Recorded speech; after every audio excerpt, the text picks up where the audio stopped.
Taxpayer representation law is a new kind of law.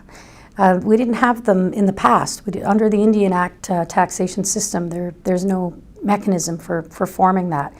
Prior to Songhees Nation's taxpayer representation law, we had an informal group of taxpayers that the nation met with on a quarterly basis.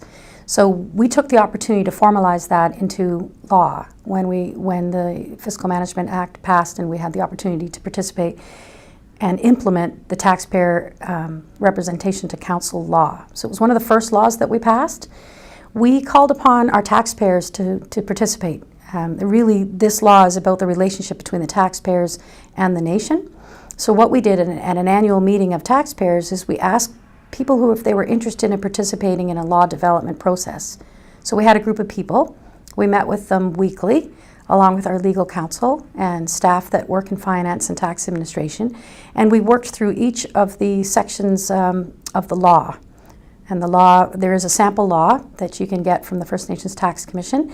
So we worked through that sample law and decided amongst ourselves, with the taxpayer's voice there, as to what was the most appropriate method for Songhees to use.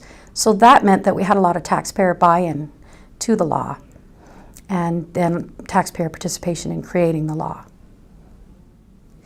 One of the challenges that we had is taxpayer apathy. The folks that stepped up to help us build the law, they ended up being the first Songhees Taxpayer Advisory Committee, because there isn't a large number of people that are willing to take the time to participate in that sort of thing. So we have found that each year when they hold their elections for a new Taxpayer Advisory Committee, the same people are elected over and over again because there aren't additional people that want to participate in that way. So somehow making it fun and interesting and engaging to the taxpayers might be one way to get around that.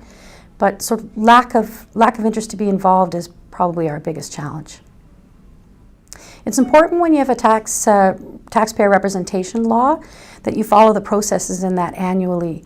When you submit your annual laws for approval, the Tax Commission will ask to ensure that you've done the steps that you promised to in your taxpayer representation law.